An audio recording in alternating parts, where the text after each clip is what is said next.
Alpha-Gal syndrome was something that was once extremely rare in this country. That is a fact, but it is becoming more and more common as more people develop an allergy to red meat after getting bitten by a Lone Star tick, which is the tick you see with the white dot on its back. And over the last several years, cases of alpha-Gal syndrome have skyrocketed by almost 10,000%. And now, headline after headline, all asking the same question: how could a tick-borne illness suddenly be impacting so many people, not just people living in rural America, but in suburban America as well? And then we heard from Dr. Matthew Lau at the World Science Festival 10 years ago. People eat too much meat, right? And if they were to cut down on their consumption on meat, then they would, it would actually really help the planet. There's this thing called the Lone Star tick, where if it bites you, you'll become allergic to meat. I can sort of describe the mechanism. So that's something that we can do through human engineering. We can kind of possibly address really big world problems through human engineering. Oh, okay. And then you start to connect the dots even more, and you find out that Bill Gates and the Gates Foundation spent millions of dollars funding genetically engineered ticks, and that Bill Gates is also a major investor in lab-grown meat. And now we've got almost 500,000 Americans living with a rare tick-borne illness that makes people allergic to meat, but not the lab-grown meat that Bill Gates has invested again. You think maybe this is not a coincidence after all? Nicholas Hulscher is an epidemiologist at the McCullough Foundation. He's been talking about this for months. Nick, great to have you back. Right now, there are 79 cases of alpha-Gal syndrome in Rhode Island. They've never seen that before there. And 10 states are reporting more emergency room visits for tick bites than they've ever seen before. What do you think is really going on here?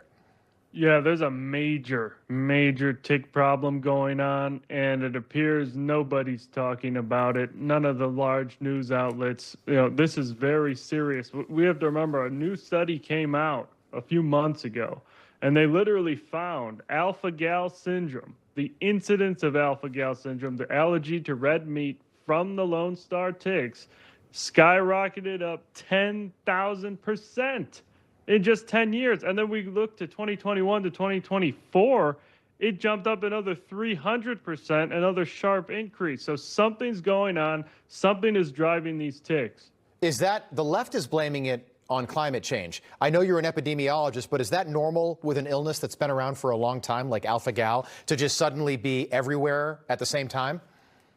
No, we do not believe this is actually from climate change. In fact, we have to start looking at government-related or NGO-related laboratory activities, especially given that the Gates Foundation gave over $7 million to a biotech company to make genetically engineered ticks, as well as the U.S. Army released 270,000 radioactive labeled ticks into the wild in the 1960s. Yeah, let me ask you about that. I think we've got the headline because people just don't know about this.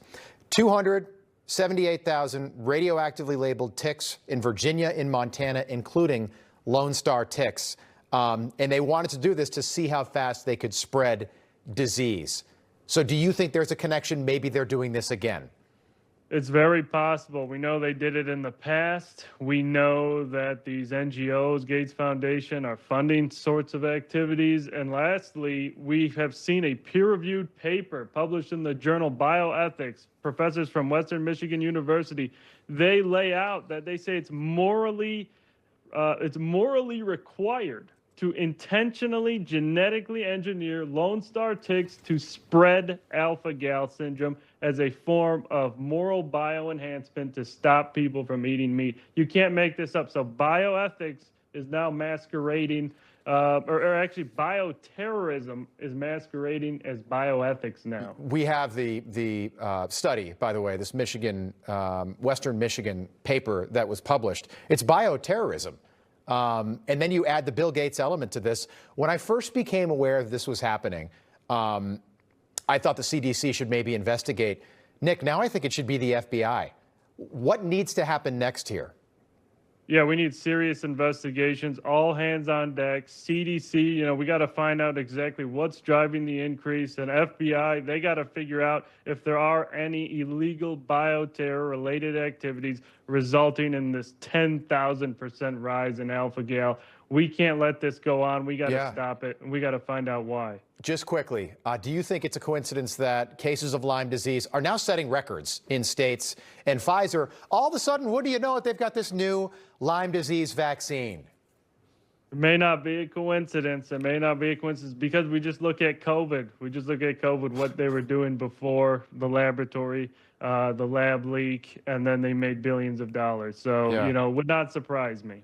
Check yourself for ticks. Check your children for ticks when you come into the house. It doesn't matter where you are. This used to be something that if you were hiking, if you were a rancher, if you were on a farm, if you were outdoors a lot, you had to worry about. Now it's happening. They just found an alpha-gal tick in Central Park. Now, granted, a dog could have traveled and brought that there, but people in cities and suburban areas are now at risk. Why, we don't know, but we're not going to stop asking these questions. Nicholas Hulscher, appreciate you being here tonight. Thank you. Thank you. Information.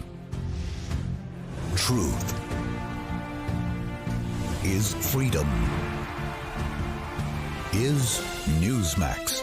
It's real news for real people.